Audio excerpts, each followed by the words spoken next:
The stagecoach lurched to a stop in front of the Silver Pine Saloon, dust billowing around its wheels like smoke from a pistol shot.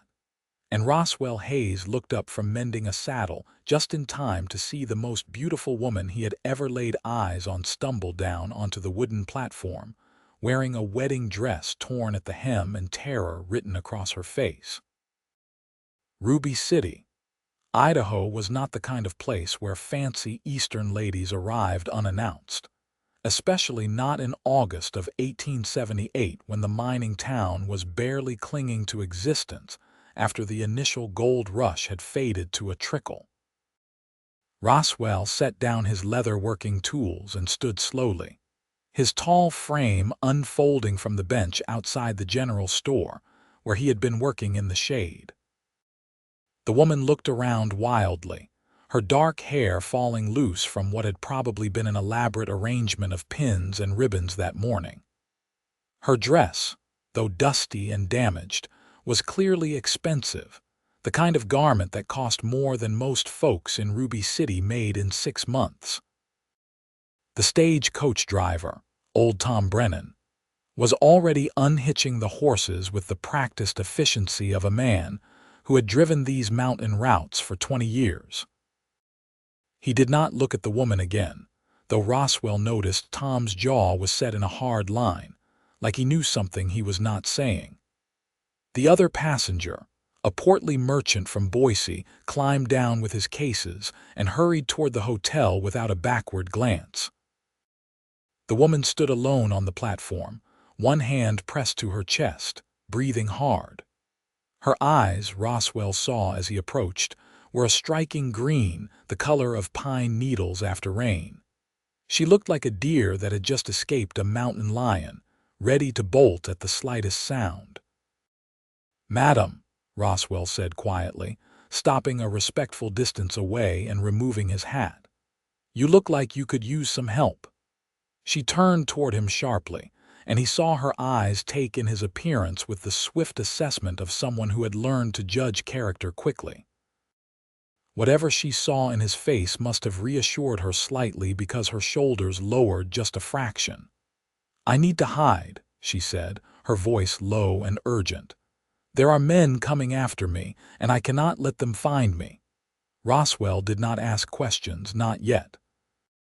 Something in her tone told him there was no time for the usual pleasantries and explanations. "Can you ride a horse?" he asked. "I can manage," she said. "Then come with me, quickly."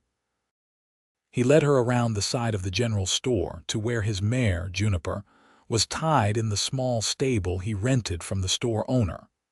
The horse was a sturdy bay with intelligent eyes and a calm temperament. Roswell threw a saddle over her back and cinched it tight with practiced speed. "What is your name?" he asked as he worked. "Adelaide," she said, then hesitated. "Adelaide Donovan." "Well, Miss Donovan, I am Roswell Hayes and I am going to take you somewhere safe, but I need you to trust me for a few hours without asking where we are going. Can you do that?" She looked at him for a long moment, those green eyes searching his face. Then she nodded. "Yes." He helped her mount, her wedding dress bunching awkwardly around her legs. Without ceremony, he climbed up behind her, reaching around to take the reins. "Hold on to the saddle horn," he instructed, and she obeyed. He could feel her trembling slightly, whether from fear or exhaustion he could not tell. They rode out of Ruby City not by the main road, but by a narrow trail that led up into the mountains. A path Roswell knew well from his years working cattle and hunting in these hills. The afternoon sun was hot on their backs, but as they climbed higher, the air grew cooler and the scent of pine grew stronger. Adelaide said nothing, but Roswell could feel the tension in her body gradually beginning to ease as Ruby City disappeared behind them. After about an hour of steady climbing, they came to a small valley hidden between two ridges. A creek ran through it, clear and cold from the mountain snowmelt, and there was a cabin, small but well-maintained, tucked against the tree line. Roswell had built it himself 3 years ago, a place to stay when he was working his trap lines in winter, or just needed to get away from the noise and complications of town life. He dismounted and helped Adelaide down. Her legs nearly buckled when her feet touched the ground, and he steadied her with a hand on her elbow. "We will be safe here," he said. "No one knows about this place except me and one or two others I trust with my life. You can rest, and when you are ready you can tell me what you are running from." She looked up at him, and suddenly her eyes filled with tears. "Thank you," she whispered. "You do not even know me, and yet you are helping me." Why? Roswell considered the question. It was true that he did not know her, but there was something about the desperation in her face, the way she had looked around that stagecoach platform like a trapped animal, that had called to something deep in his chest. "Because you needed help," he said simply. "And because I have spent enough time in this world to know what fear looks like. Come on, let us get you inside." The cabin was simple but clean. There was a stone fireplace, a table with 2 chairs, a narrow bed in one corner, and shelves lined with supplies, canned goods, coffee, flour, and the other necessities for surviving away from civilization. Roswell lit a fire in the stove and put water on to boil while Adelaide sank into one of the chairs, looking around the cabin with dazed eyes. "There is bread and some dried meat if you are hungry," he offered. "And I can make coffee." "Coffee would be wonderful," she said. Her voice was hoarse, and he realized she was probably parched from the journey. He poured her a cup of cool water from the pitcher first, and she drank it gratefully, some color returning to her pale cheeks. While the coffee brewed, Roswell busied himself with small tasks, giving her space to collect herself. He could feel her watching him, and when he finally sat down across from her with 2 tin cups of hot coffee, she spoke. "I was supposed to get married this morning," Adelaide said, staring down at her ruined wedding dress. "In Boise, to a man named Charles Whitmore." Roswell nodded, encouraging her to continue. "My father arranged the marriage. Charles is a banker, wealthy and well-connected. My father owns a freight company, and the marriage was supposed to cement a business partnership between their families." Her hands tightened around the coffee cup. "I did not want to marry him. I told my father that, but he said I was being foolish and childish. He said Charles would provide well for me, that I would have a fine house and social standing, that I would learn to be content." "But you were not content with that," Roswell said quietly. "I could not go through with it," Adelaide said, and now the tears spilled over, running down her cheeks. "Charles is not a kind man, Mr. Hayes. He is cold and controlling, and the few times we were together before the wedding, he made it clear that he expected absolute obedience from his wife. He spoke to me like I was a child or a servant, not a partner. And the way he looked at me sometimes," she shuddered. "I was terrified of what my life would become if I married him." "So you ran," Roswell said. "I ran." Adelaide wiped at her tears with the back of her hand. "I was in the church in the back room, and there was a window. I climbed out of it while everyone was waiting for the ceremony to begin. I still cannot believe I did it. I ran through the streets in this dress, and I found the stagecoach station. I had some money that my aunt had given me as a wedding gift, and I bought a ticket on the first coach leaving Boise. I did not even know where it was going. I just knew I had to get away." Roswell was quiet for a moment, absorbing her story. "Your father and this Charles, they will come looking for you." "Yes." Her voice was small. "My father will be furious. The humiliation, the business implications, all of it. And Charles—" She looked up at Roswell with frightened eyes. "Charles will not let this go. He is a man who expects to get what he wants, and he will see my running as an insult that must be corrected." "Well," Roswell said, setting down his coffee cup, "they are not going to find you here." And when they do come through Ruby City asking questions, there are enough people there who will not tell them a thing if I ask them not to." "Why would they lie for you?" Adelaide asked. "Because I have helped most of them at one time or another. In a town like Ruby City, people remember who has their back when times are hard." He stood and moved to the window, looking out at the valley bathed in golden afternoon light. "You can stay here as long as you need to. I will bring supplies and I will make sure no one knows where you are. And when you are ready to decide what comes next, I will help you with that too." Adelaide was staring at him with an expression of wonder. "I do not understand. You do not know me. This is not your problem to solve." Roswell turned back to face her. "Maybe not. But I have never been the kind of man who can walk away when someone needs help. And besides," he paused, choosing his words carefully, "I think any woman brave enough to climb out a church window and flee her own wedding deserves a chance to choose her own path. Not many people would have that courage." A small, tremulous smile appeared on Adelaide's face, the first he had seen from her. "I did not feel brave. I felt terrified." "Being brave does not mean not feeling afraid," Roswell said. "It means being afraid and doing what you need to do anyway." That night, Roswell gave Adelaide the bed and made himself a pallet on the floor near the fire.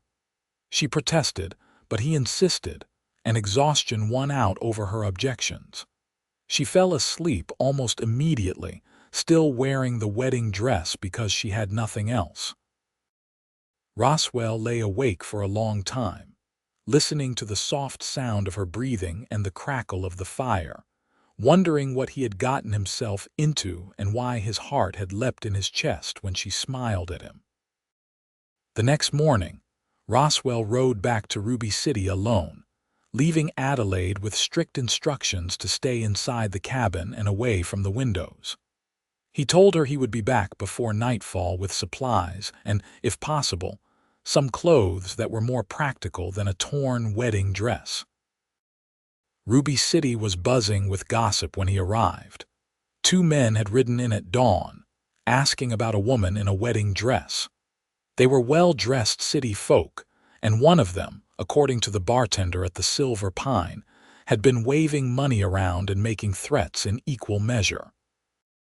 Roswell found them at the hotel where they were questioning the clerk. One was older, probably in his 50s, with iron-gray hair and the bearing of a man accustomed to giving orders. The other was younger, perhaps 30, with pale eyes and a mouth set in a thin, angry line. "Charles Whitmore," Roswell assumed. "I am telling you, no woman like that came through here," the hotel clerk was saying nervously. "I would remember a lady in a wedding dress." "The stagecoach driver said she got off here," the older man snapped. "She must have gone somewhere." "Maybe she got right back on another coach," the clerk suggested weakly. Roswell leaned against the doorframe, making his presence known. "You gentlemen looking for someone?" The 2 men turned to him. The older one's eyes narrowed. "We are looking for my daughter. She is confused and unwell, and we need to find her before she comes to harm." "Is that so?" Roswell said mildly. "What makes you think she is confused?" "Because she ran away from her own wedding," Charles Whitmore said coldly. "Obviously, she is not in her right mind. When we find her, she will be cared for properly." Something in the way he said "cared for" made Roswell's jaw tighten. "Well, I have not seen any confused ladies in wedding dresses, but Ruby City is a small town. If she was here, someone would have noticed." "And you are?" the older man asked. "Roswell Hayes. I do odd jobs around town, some ranching, some guide work. I know most folks here." "Then perhaps you can help us search," Whitmore said, his tone making it clear it was not really a request. "I could," Roswell agreed. "But if a lady was running from something and I found her, I think I would want to hear her side of the story before I handed her over to anyone, even her family." The older man's face flushed with anger. That is none of your concern, Mr. Hayes. Maybe not. Roswell straightened up. But like I said, I have not seen anyone matching that description. If I do, I will be sure to let the sheriff know. He tipped his hat and walked out, feeling their eyes boring into his back. He spent the rest of the day carefully gathering what Adelaide would need, women's clothes from the general store, explaining to the owner's wife that they were for a cousin visiting from Montana, more food supplies, a spare blanket. He also stopped by to see Jim Tucker, the closest thing Ruby City had to a sheriff, and told him the truth, or most of it. Jim was a good man, a former cavalry officer who had settled in Idaho after his service. He listened to Roswell's story and nodded slowly. I figured those two were lying, Jim said. The way they are acting does not sit right. A man worried about his daughter's safety looks different than a man angry about losing his property. He spat tobacco juice into a brass spittoon.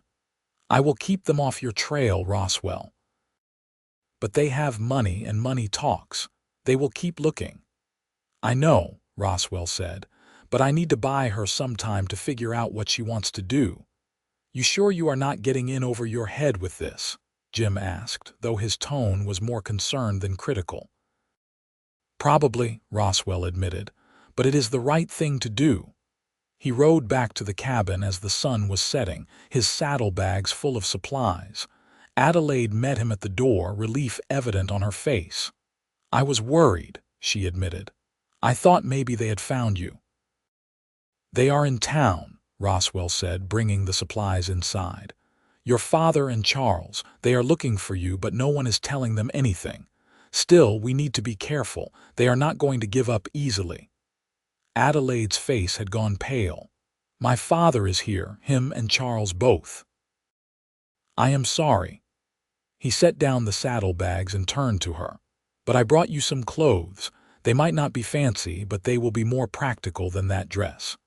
She looked at the simple cotton dress and sturdy boots he had bought and laughed, a slightly hysterical sound. I do not care about fancy. Thank you, Mr. Hayes, for all of this. Roswell, he said. If we are going to be partners in crime, you might as well call me Roswell. Over the next few days, a rhythm developed. Roswell would ride to the cabin each morning, bringing news and supplies, and spend the day there, only returning to town when necessary. He taught Adelaide how to fish in the creek, how to identify edible plants in the forest, and how to shoot his spare rifle in case she ever needed to defend herself. She was a quick learner, intelligent and resourceful in ways that her privileged upbringing had never allowed her to demonstrate. They talked, long conversations that stretched from morning to night. Adelaide told him about growing up in Boise, about a mother who had died when she was 12, and a father who had become increasingly focused on business and social advancement after his wife's death. She had been sent to finishing school, taught to be ornamental and obedient, but she had always had a rebellious streak that frustrated her father's attempts to mold her into the perfect society daughter. I wanted to study at university, she told Roswell one afternoon as they sat by the creek. I wanted to learn about science and literature and philosophy. My father said that was absurd, that no man would want an overeducated wife. So I stopped asking and started reading in secret instead. I used to sneak books from my father's library and hide them in my room. That must have been lonely, Roswell said. It was, Adelaide admitted. But I told myself that once I married, I would have my own household and I could read whatever I wanted. I thought I could find a way to make a life I could tolerate. She shook her head. Then my father announced my engagement to Charles, and I realized I had been fooling myself. Charles would never have allowed me any freedom at all. He told me once that he believed women's minds were too delicate for serious study, that my job would be to manage his household and look decorative at social functions. He sounds like a fool, Roswell said bluntly. Adelaide laughed, a real laugh this time. He is. But he is a rich, connected fool, which makes him dangerous. Roswell told her about his own life, about growing up on a ranch in Montana, about how his parents had died in a harsh winter when he was 19, leaving him and his younger sister alone. He had worked for 5 years to keep the ranch going and give his sister, Sarah, a chance at a good life. When she had married a schoolteacher and moved to Oregon, Roswell had sold the ranch and drifted south, doing cowboy work, guiding, whatever came his way. He had ended up in Ruby City 2 years ago and found he liked the mountain country, the sense of being on the edge of civilization where a man could make his own rules. "You miss your sister?" Adelaide asked. "Every day," Roswell admitted, "but she is happy, and that is what matters. She has 2 children now and her husband treats her well. I visit when I can." "You sacrificed a lot for her," Adelaide observed. "That is what family does," Roswell said simply, "though I suppose your father would say the same thing about arranging your marriage." "That is different," Adelaide said fiercely. "I was not asking him to give up his dreams for me. He was demanding I give up any chance of choosing my own life." "I know," Roswell said. "I was not defending him. I just think it is interesting how people can justify anything by claiming it is for someone else's good." As the days passed, Roswell became increasingly aware of Adelaide as more than just someone he was helping. He noticed the way the morning sun caught in her dark hair, turning it warm brown with hints of auburn. He noticed the sound of her laugh when he said something that amused her, and the way her whole face lit up when she smiled. He noticed the grace in her movements, even when she was doing simple tasks like washing dishes in the creek or hanging laundry to dry. He tried to tell himself it was just proximity, that anyone would develop feelings for someone they were spending all their time with. But he knew it was more than that. Adelaide was unlike any woman he had ever met, educated and articulate, but also brave and willing to learn. She did not complain about the primitive conditions of the cabin or the simple food. She threw herself into learning the skills he taught her with enthusiasm and determination. And sometimes, he caught her watching him with an expression he did not quite know how to read, something soft and wondering in her green eyes. 2 weeks after Adelaide's arrival, Roswell rode into Ruby City to find the town in an uproar. Charles Whitmore had offered a substantial reward for information leading to Adelaide's whereabouts, and several opportunistic characters had shown up hoping to claim it. Moreover, Adelaide's father had gone to the territorial marshal, claiming his daughter had been kidnapped, possibly by one of the local men. Jim Tucker pulled Roswell aside as soon as he saw him. "We have a problem. The marshal is pressuring me to organize a search party. Says if we do not find the girl soon, he is going to assume the worst and start making arrests." "That is ridiculous," Roswell said. "She left of her own free will. You know that, and I know that, but officially, all we have is a hysterical father claiming his innocent daughter was taken." Jim's weathered face was creased with worry. "Roswell, you need to bring her in. Let her tell her own story to the marshal. It is the only way to clear this up legally." "And what happens then?" Roswell demanded. "Her father is not going to let her just walk away. He will claim she is incompetent or hysterical, and a judge will probably agree with him. She will end up right back where she started, forced to marry Whitmore." "Maybe," Jim conceded. "But the alternative is you get arrested for kidnapping and she still ends up back with her father. At least this way, you are not risking prison." Roswell knew Jim was right, but the thought of bringing Adelaide back, of watching her father take control of her life again, made his stomach turn. He rode back to the cabin in a foul mood, trying to figure out what to tell her. Adelaide took one look at his face when he arrived and set down the shirt she had been mending. "What happened?" He told her everything. She listened in silence, her face growing increasingly pale. When he finished, she stood and walked to the window, staring out at the mountains. "I cannot go back," she said finally. "I would rather die out here alone than be forced into that marriage." "You are not going to die alone," Roswell said, more sharply than he intended. "And you are not going back to them either. There has to be another way." "What way?" Adelaide turned to face him, and he saw despair in her eyes. "The law is on my father's side. I have no money, no resources of my own. Even if I ran again, where would I go? How would I live?" Roswell crossed the room to her, acting on instinct more than thought. "You could stay here," he said. "Not here in the cabin, but in Ruby City. People there would help you if I asked them to. You could make a life for yourself." "As what? A charity case?" Adelaide shook her head.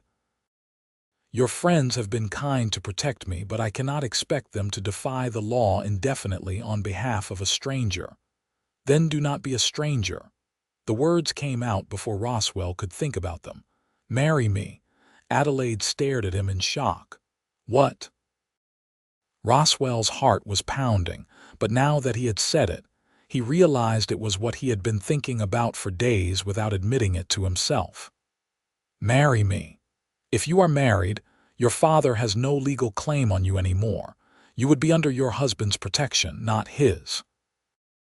"That is," Adelaide struggled for words, "that is insane. We barely know each other, and trading my father's control for a husband's is not freedom." "It would not be like that," Roswell said urgently. "I am not Charles Whitmore. I am not going to tell you what to think or what to read or who you can be. You want freedom? Marry me and you will have it. You can do whatever you want with your life. Study, work, travel, I do not care. I would not stand in your way." "Why?" Adelaide asked, searching his face. "Why would you do that for me?" "Because I am falling in love with you," Roswell thought. "Because the idea of you going back to that life makes me feel like someone is tearing my heart out." But he could not say that, not when she was vulnerable and frightened and he was asking her to trust him. So instead he said, "Because it is the right thing to do, because you deserve a chance to live your own life, and because," he took a breath, "because I care about what happens to you, Adelaide, more than I probably should given the circumstances." She was quiet for a long time, studying his face. "You barely know me," she repeated, but her voice was softer now. "I know enough," Roswell said. "I know you are brave and smart and stubborn. I know you would rather risk everything than live a lie. I know when you laugh, it sounds like music, and when you concentrate on something, you bite your lower lip without realizing it. I know you have a good heart and you deserve better than what your father planned for you." Tears welled in Adelaide's eyes. "And if I say yes, if we do this, what would you expect from me?" "Nothing you are not willing to give," Roswell said honestly. "I am not going to lie and say I do not hope that someday, maybe, you might come to care for me the way I am starting to care for you, but I am not asking for that now. Right now, I am just offering you a way out, a legal way that will protect you from your father and Whitmore. What happens after that we can figure out as we go." Adelaide wiped her eyes. "This is crazy." "Probably," Roswell agreed, "and you are serious.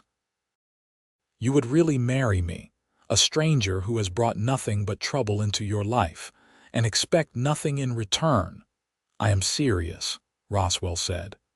"Though I would not say you brought nothing but trouble. The past 2 weeks have been the best I have had in a long time." A small smile tugged at Adelaide's lips despite her tears. "You are either the kindest man I have ever met or the most foolish." "Maybe both," Roswell said, returning her smile. Adelaide took a deep breath, seeming to come to a decision. "Then yes, I will marry you, Roswell Hayes. And I promise I will find a way to make it up to you somehow." "You do not need to make anything up to me," Roswell said. But his heart was soaring in a way he had not expected, a joy mixed with terror at what they were about to do. They rode into Ruby City together the next morning, Adelaide sitting in front of Roswell on Juniper, her arms wrapped around his waist. The town stopped and stared as they rode down the main street, and Roswell could feel the weight of curious eyes following them. He stopped in front of the hotel where Adelaide's father and Charles Whitmore were staying. Word traveled fast in Ruby City, and by the time Roswell and Adelaide dismounted, a crowd had gathered. Adelaide's father burst out of the hotel, his face red with fury. "Adelaide! Thank God, we were so worried. These men said they had not seen you, but I knew you could not have just vanished. Come, we need to get you back to Boise and see a doctor." "I do not need a doctor, father," Adelaide said, her voice steady despite the trembling Roswell could feel in her hands. "I am perfectly well." "You are not well. You ran away from your own wedding. You have been missing for weeks. God knows what you have been through. Come now, we will discuss this in private." Her father reached for her arm, but Roswell stepped between them. "The lady said she is fine," Roswell said calmly, "and she has something to tell you." Charles Whitmore had emerged from the hotel now, his pale eyes fixed on Adelaide with an intensity that made Roswell's jaw clench. "Adelaide, this has gone on long enough. Whatever foolishness has been in your head, it is time to stop this and come home." "I am not coming home," Adelaide said, and her voice was stronger now. "And I am not marrying you, Charles. I am sorry if my running humiliated you, but I could not go through with it. I do not love you, and I do not want the life you were offering." "Love," Charles laughed harshly. "Marriage is not about love, Adelaide. It is about duty and partnership and building a future. You are being childish." "Maybe I am," Adelaide said, "but I would rather be childish than miserable. Regardless, the point is moot now. I am going to marry someone else." The silence that followed this announcement was deafening. Adelaide's father looked like he had been struck. "What are you talking about?" "I am going to marry Mr. Hayes," Adelaide said, moving to stand beside Roswell. "Today, if possible. He has asked me, and I have accepted." The explosion of rage from her father was immediate and volcanic. "Absolutely not. I forbid it. This is ridiculous. You have known this man for what, a few weeks? He is obviously after your inheritance or my business connections, or he is some kind of criminal who has been holding you against your will. I will have him arrested." "He is not after anything," Adelaide said firmly, "and I have been with him of my own free will. He has been nothing but respectful and kind, which is more than I can say for Charles." She looked at her former fiancé with steady eyes. "I am sorry, Charles, but I am not yours to command, and I never will be." "You ungrateful, stupid girl," her father spat. "Do you have any idea what you are throwing away? Your reputation is already in tatters, and now you want to marry some penniless cowboy. You will be ruined." "Then I will be ruined," Adelaide said quietly, "but I will be free." Jim Tucker had appeared in the crowd along with the territorial marshal, a stern-faced man named Hargrove. "What is going on here?" Hargrove demanded. "Marshal, this man has clearly coerced my daughter into this ridiculous scheme," Adelaide's father said immediately. "I want him arrested for kidnapping and whatever else you can charge him with." "I was not kidnapped," Adelaide said before the marshal could respond. "I ran away from my wedding, and Mr. Hayes helped me because I asked for his help. I have been with him willingly this entire time, and I am of legal age to make my own decisions. I am choosing to marry him." Marshal Hargrove looked between Adelaide, her father, and Roswell with an expression of deep annoyance. "Miss Donovan, is what you are saying true? This man did not force you or coerce you in any way." "It is absolutely true," Adelaide said. "I ran from the church in Boise, took the stagecoach here, and sought help from Mr. Hayes. He has been a perfect gentleman. The only people trying to force me to do anything are my father and Mr. Whitmore." She is hysterical, her father insisted. She does not know what she is saying. She needs medical attention and guidance, not to be encouraged in this madness. I am not hysterical. Adelaide's voice rose for the first time, ringing out across the crowded street. I am tired of being told what I should think and feel and want. I am tired of being treated like property to be traded for business advantages. I am a human being with my own mind and my own will, and I am choosing my own path. If that makes me hysterical, then so be it. A murmur ran through the crowd, and Roswell saw several of the women nodding in approval. Marshall Hargrove sighed heavily. Miss Donovan, are you aware that if you marry, you will be giving up any claim to your father's estate? I am aware, Adelaide said, and I do not care. And you, Hayes, the marshal turned to Roswell, you are willing to take responsibility for Miss Donovan as your wife. I am, Roswell said clearly. The marshal looked at them both for a long moment, then at Adelaide's father and Charles Whitmore. Mr. Donovan, I understand your concerns, but your daughter is of legal age, and she seems to be in full possession of her faculties. If she wants to marry Hayes, that is her right. There is nothing I can do to stop her. This is outrageous, Donovan sputtered. You are just going to allow this. I am going to uphold the law, Hargrove said dryly, which says an adult woman can choose her own husband. Now, I suggest you all calm down before this turns into something that requires me to arrest someone for disturbing the peace. Adelaide's father looked at her with an expression of cold fury. If you do this, Adelaide, you are no longer my daughter. I will not acknowledge you, I will not help you, and I will make sure everyone in Boise knows what you have done. You will be dead to me. Something flickered in Adelaide's eyes, pain perhaps, but her voice remained steady. Then I am dead to you. Goodbye, father. She turned away from him, and Roswell put a supportive hand on her shoulder. Charles Whitmore stepped forward, his face twisted with anger. You are making a mistake, Adelaide. This man is nothing. He has nothing to offer you. When you are living in poverty and realize what you threw away, do not come crawling back to me. I would not dream of it, Adelaide said coldly. The crowd parted as Roswell and Adelaide walked toward the small church at the end of the street, leaving her father and Charles Whitmore standing in impotent rage outside the hotel. The minister, an elderly man named Reverend Potter, had been watching the drama unfold from his doorstep. He looked at Roswell and Adelaide with kind eyes. So, you two want to get married? He asked.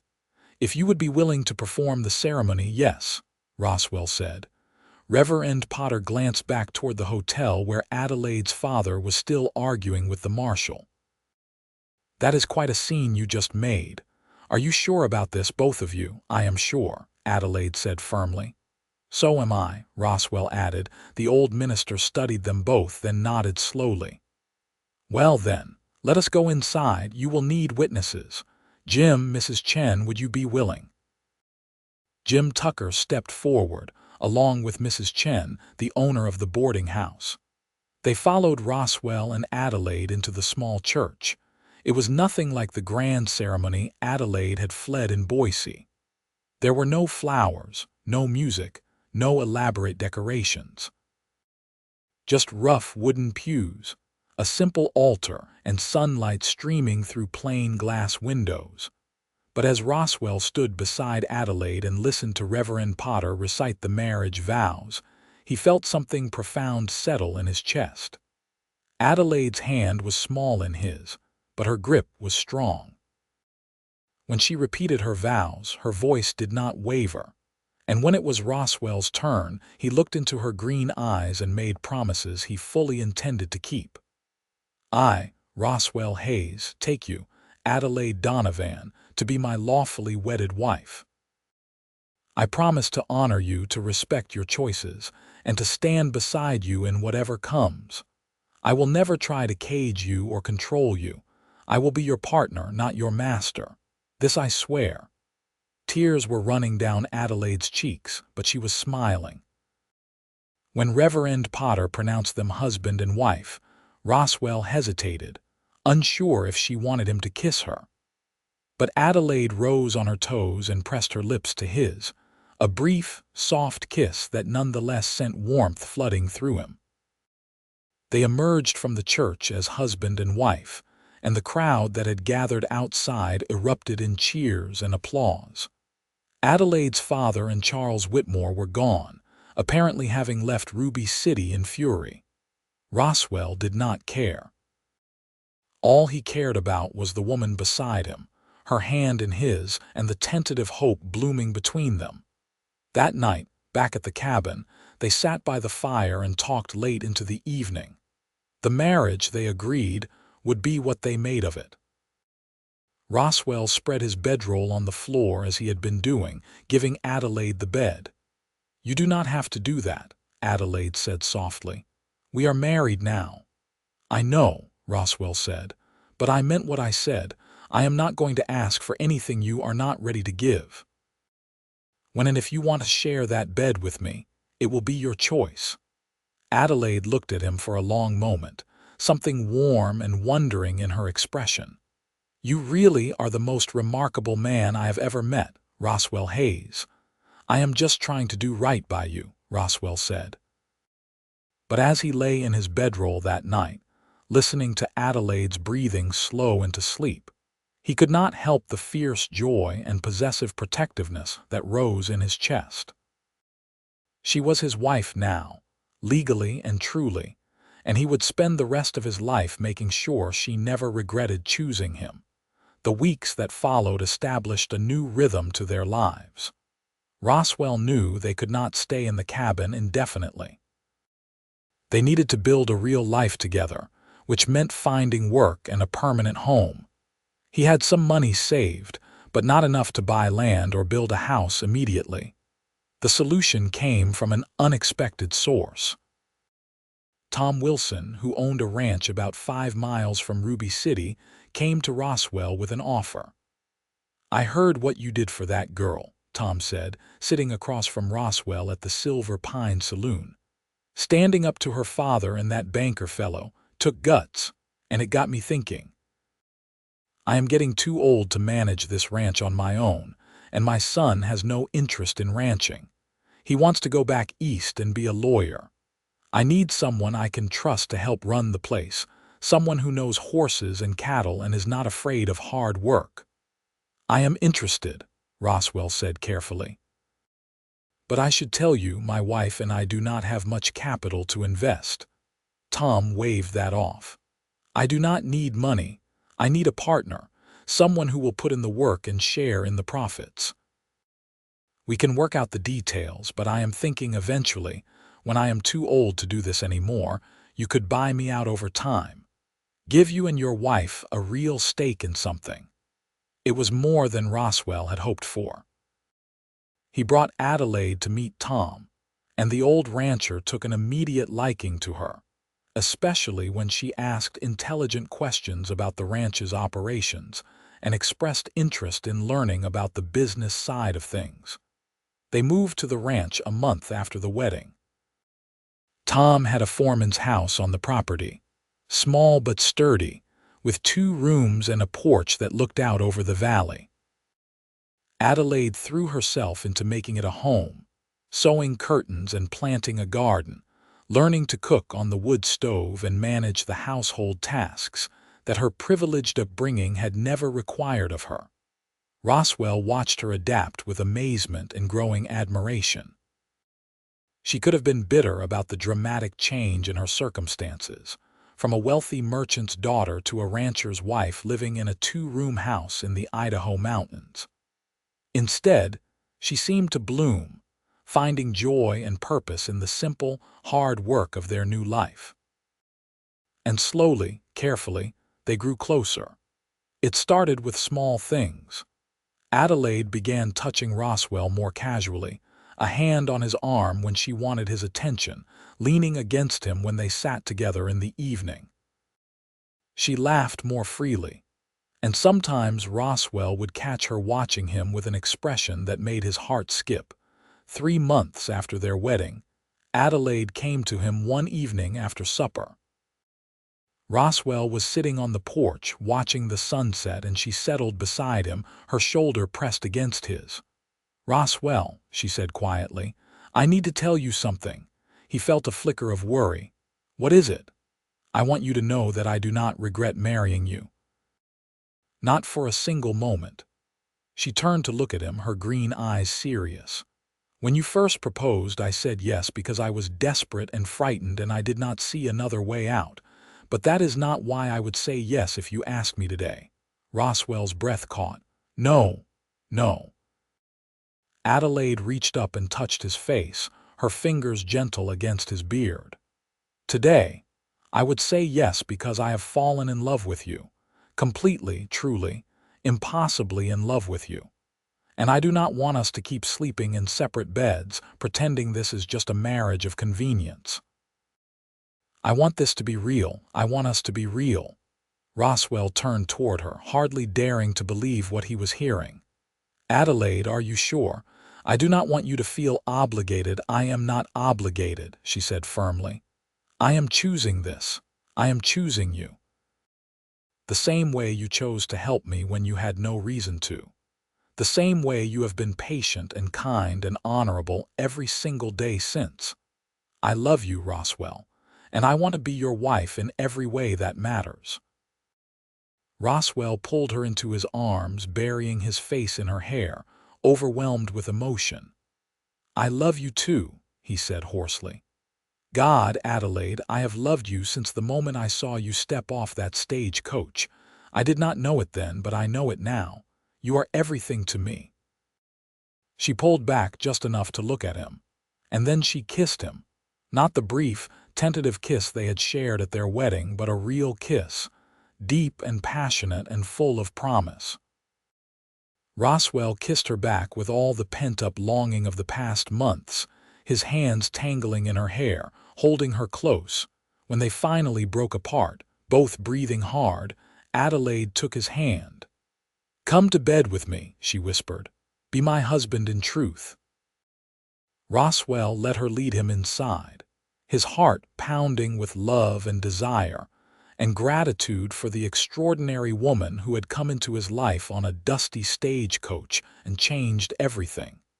That night marked a turning point in their marriage. They were no longer two people bound by circumstances, but true partners, lovers who had chosen each other freely and completely. The passion between them was intense and tender in equal measure, and Roswell marveled at how perfectly they fit together, in body and heart and soul. The months passed, turning into a year, and their life together deepened and grew richer. Adelaide proved to have a head for business, helping Tom with the ranch's accounts and finding ways to increase their profits. She also started teaching reading and writing to some of the children in Ruby City, whose parents could not afford to send them to the territorial school. It was a small thing, but it gave her a sense of purpose beyond the ranch, and Roswell loved seeing her eyes light up when she talked about her students. For his part, Roswell worked hard to make the ranch successful, building up the herd and improving the grazing land. Tom came to rely on him more and more, and eventually, they formalized the partnership, drawing up papers that would allow Roswell to buy out Tom's share over the next 10 years. They were happy in a way Roswell had never imagined he could be. Adelaide had been right when she said they were real. Everything between them was real. The love, the laughter, the occasional arguments that were quickly resolved, the passion that never seemed to diminish, and the deep, abiding friendship that underlay it all. 2 years after their wedding, Adelaide told Roswell she was pregnant. He remembered the moment vividly. They were in the kitchen, and she had just set a plate of eggs and bacon in front of him when she said, very casually, "I think you should start building a cradle. We are going to need one in about 6 months." Roswell had stared at her, his fork halfway to his mouth, as her words registered. Then he had leapt up from the table and swept her into his arms, spinning her around until she was laughing and begging him to put her down. Their son was born in the spring of 1881, a healthy, loud baby with his mother's green eyes and his father's dark hair. They named him William, after Roswell's father, and called him Will. Roswell had never known he could love someone as instantly and completely as he loved that tiny scrap of humanity. Watching Adelaide hold their son, seeing the tender expression on her face, he felt his heart might burst with the fullness of it all. Adelaide took to motherhood with the same fierce determination she brought to everything else. She read every book on child rearing she could get her hands on, consulted with the other mothers in Ruby City, and developed her own ideas about how to raise a child who would be kind, curious, and independent. Roswell supported her completely, trusting her judgment and marveling at the confidence with which she navigated this new role. When Will was 6 months old, Adelaide received a letter. It was the first communication she had had from her old life in Boise since the day she married Roswell. The letter was not from her father but from her aunt, her mother's sister, whom Adelaide had been close to as a child. Roswell watched Adelaide read the letter, seeing her expression shift from surprise to sorrow to something like peace. When she finished, she looked up at him with tears in her eyes. "My father is dead," she said quietly. "He had a stroke 3 months ago. My aunt says it was very sudden." Roswell sat beside her, taking her hand. "I am sorry, Adelaide. I know things were complicated between you, but he was still your father." "I know." Adelaide wiped at her eyes. "I wish we could have reconciled. I wish he could have known Will, could have seen that I made the right choice. But my aunt says he never spoke my name again after I left. He cut me out of his life completely. That was his loss," Roswell said gently, "and his choice. You did nothing wrong." "I know that too," Adelaide said, "but it still hurts." She was quiet for the rest of the day, processing her grief in the way she needed to. Roswell gave her space, but made sure she knew he was there if she needed him. That night, after they had put Will to bed, Adelaide came to Roswell and curled up in his arms. "My aunt says in her letter that my father left everything to Charles Whitmore," Adelaide said. "The business, the house, all of it. Charles married someone else last year, another society girl whose father had money and connections. My aunt thinks my father did it to spite me, to make sure I never got anything from his estate." "Are you upset?" Roswell asked. Adelaide was quiet for a moment, thinking. "No," she said finally. "I am not. I do not need his money or his business or his approval. I have everything I need right here. I have you and Will and this life we have built together. That is worth more than any inheritance." "You are an extraordinary woman, Adelaide Hayes," Roswell said, kissing the top of her head. "I am a lucky woman," Adelaide corrected. "Lucky that a good man decided to help a frightened runaway bride instead of turning her in for the reward money." "I am the lucky one," Roswell insisted. "That stagecoach brought me the greatest gift I could ever ask for." They stayed like that for a long time, holding each other in the quiet darkness, grateful for the love they had found and the life they had built together. More years passed. Tom Wilson eventually retired completely, and Roswell bought out his share of the ranch as planned. They renamed it the Juniper Creek Ranch, after the horse that had carried them to safety on that first desperate day. Adelaide continued teaching, and as Ruby City grew, she was instrumental in establishing a proper school. She served on the school board and became a respected voice in the community, advocating for education for all children regardless of their background. Will grew into a bright, energetic boy who loved the ranch and the mountains.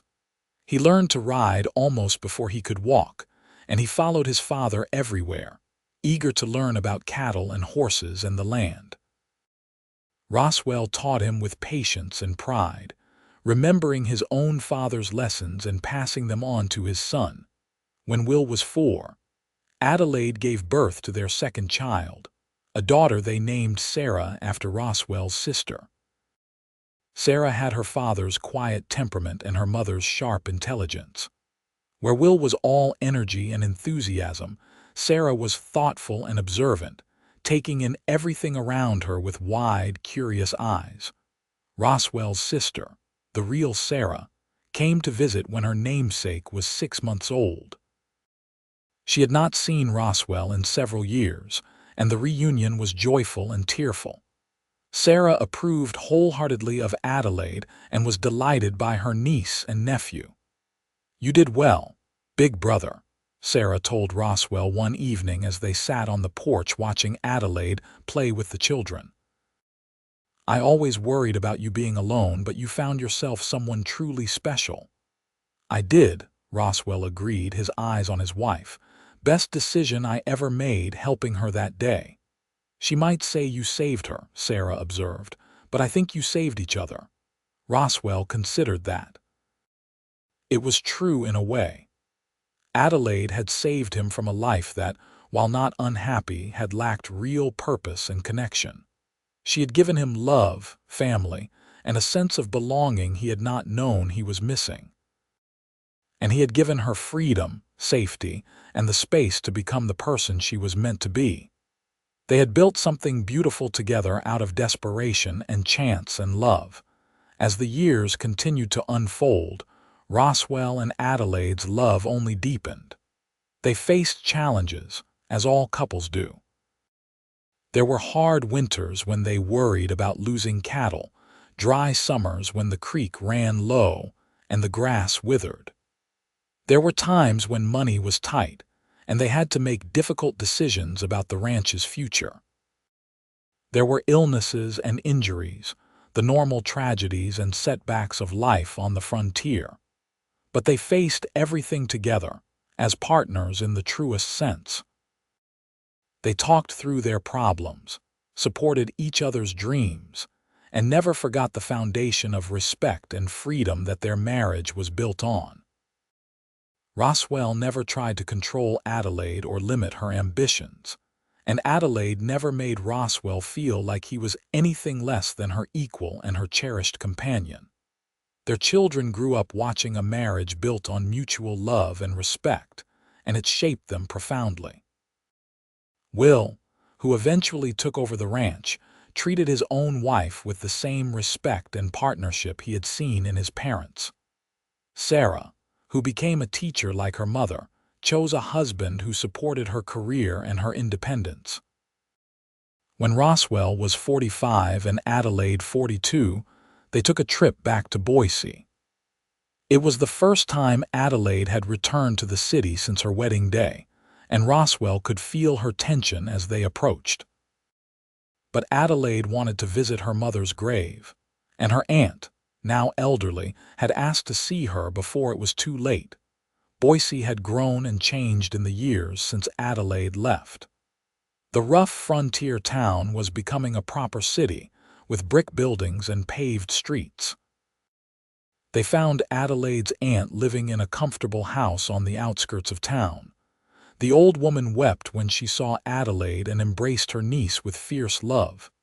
"You look happy," her aunt said, studying Adelaide's face. "Truly happy. I am so glad, my dear. I always hoped you found the life you wanted." "I did," Adelaide said simply. "I found everything I wanted and more." They visited her mother's grave together, Adelaide laying flowers on the headstone and telling her mother about her life, her husband, her children. Roswell stood a respectful distance away, giving her privacy for this moment, but close enough that she could reach for his hand when she needed the comfort of his presence. Before they left Boise, Adelaide wanted to see her father's grave as well. They found it in the cemetery, an elaborate marble monument that spoke of wealth and importance. Adelaide stood before it for a long time, silent. Finally, she spoke.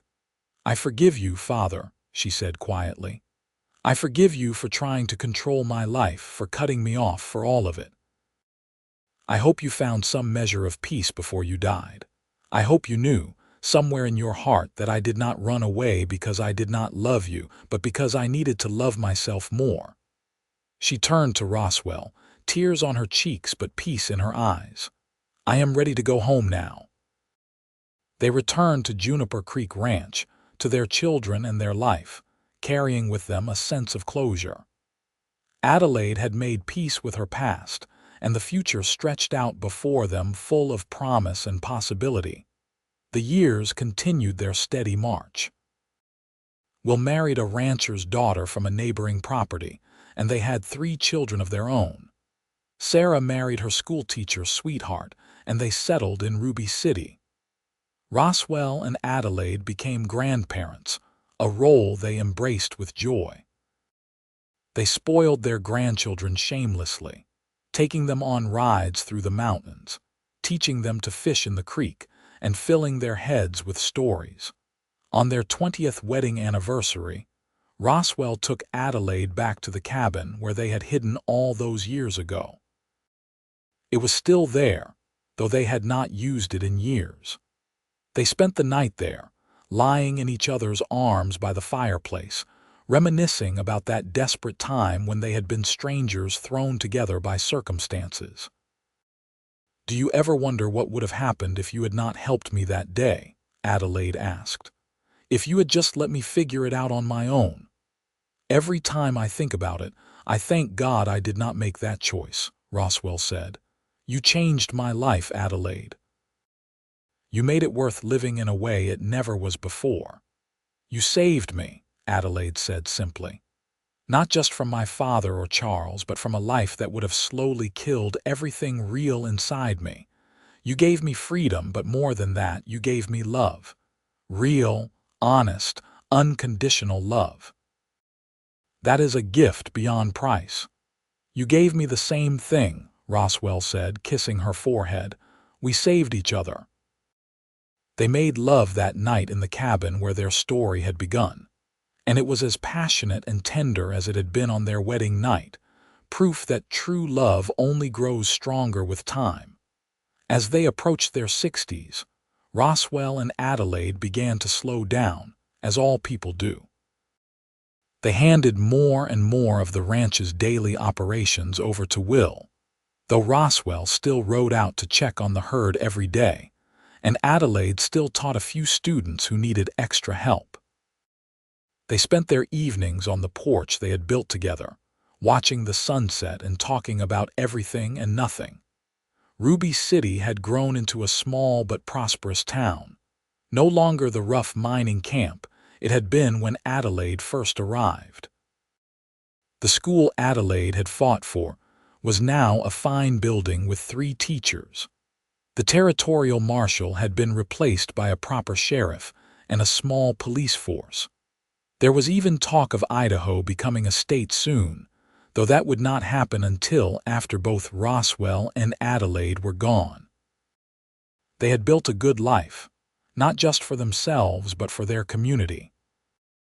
People in Ruby City remembered the story of the runaway bride and the cowboy who had married her, and it had become something of a legend, a tale told to illustrate that sometimes the bravest thing you can do is choose your own path, even when the whole world seems set against you. On a crisp autumn day when Roswell was 68 and Adelaide 65, they took a ride together up into the mountains. The aspen trees were golden, and the air was sharp and clean. They stopped by the creek, the same spot where Roswell had taught Adelaide to fish all those years ago. "I have been thinking," Adelaide said as they sat together on a sun-warmed rock, "about how strange life is, how one decision, one moment of courage or kindness can change everything." "You mean climbing out that church window?" Roswell asked with a smile. "That, yes. But also you, choosing to help a desperate stranger instead of turning her in for the reward. That moment changed both our lives completely." She looked at him, her green eyes still as striking as they had been on the day they met, though now surrounded by laugh lines and the marks of a life well lived. "Do you have any regrets, Roswell? Any part of this life you would change if you could?" Roswell thought about it seriously, giving her question the consideration it deserved. "No," he said finally. "Not a single thing. Oh, there were hard times and losses and struggles, but I would not change any of it because it all led to this, to us, to the life we built and the family we raised. I have been blessed beyond measure, Adelaide. Every day with you has been a gift." Tears filled Adelaide's eyes. "I feel the same way. When I climbed out that church window, I was running away from something I did not want. But when I found you, I learned what it meant to run toward something instead. Toward freedom, toward love, toward a life I chose for myself. You told me once that I could run toward you instead, that you would never chase me away. That was the truest promise anyone ever made to me." "And I kept it," Roswell said, pulling her close. "You did. Every single day you kept it." Adelaide rested her head on his shoulder. "I love you, Roswell Hayes. I will love you until my last breath and beyond. And I love you, Adelaide Hayes. You are the best thing that ever happened to me." They sat together in the golden autumn light, two people who had found each other by chance and built a love that would last forever. The creek burbled past them, the same creek that had witnessed the beginning of their story, and the mountains stood eternal around them, silent guardians of the life they had made in this wild, beautiful place. Years later, when Roswell was 73, he passed away peacefully in his sleep with Adelaide holding his hand. The whole town of Ruby City turned out for his funeral, a testament to the man he had been and the respect he had earned. Adelaide stood dry-eyed through the service, her children and grandchildren surrounding her, speaking about Roswell with love and pride. After the funeral, Will found his mother standing at the grave, just looking down at the freshly turned earth. "Ma," he said gently, "are you going to be all right?" Adelaide turned to her son with a sad but genuine smile. "I will miss him every day for the rest of my life," she said. "But yes, I will be all right. Your father and I had 45 years together, 45 years of love and partnership and joy. Not everyone gets even 1 year like that. I had 45. I am grateful for every single day." Adelaide lived for 3 more years after Roswell's death. She continued to teach, to spend time with her grandchildren, and to be a pillar of the Ruby City community. But everyone could see that part of her had gone with Roswell. She spoke of him often, with love and without sadness, as though he had merely stepped into the next room and would return at any moment. On a spring morning, when the wildflowers were blooming and the creek was running high with snowmelt, Adelaide passed away in her sleep. Her family found her with a smile on her face, one hand stretched out across the bed as though reaching for someone only she could see. They buried her next to Roswell, and on the shared headstone, Will had engraved a simple epitaph that told their whole story. Adelaide and Roswell Hayes. She ran toward freedom. He offered her love. Together they found everything. The Juniper Creek Ranch continued to thrive, passed down through the generations, and the story of the runaway bride and the cowboy who loved her became part of the town's history. Children growing up in Ruby City heard the tale and learned from it the importance of courage, kindness, and choosing love over convenience. The cabin in the hidden valley still stands, maintained by the Hayes family as a reminder of where it all began. And sometimes, on quiet evenings when the light is just right, people say you can see 2 figures sitting by the creek, hands clasped, watching the sunset together for all eternity. It was a love story for the ages, proof that sometimes the best things in life come from taking a chance, offering help when it is needed, and being brave enough to choose your own path, even when the whole world seems set against you. Adelaide chose freedom, and Roswell chose to help her find it. In doing so, they found something far greater than either had dreamed possible. They found each other, and they built a love that would echo through generations, a testament to the power of compassion, respect, and the simple, profound act of running toward love instead of away from fear.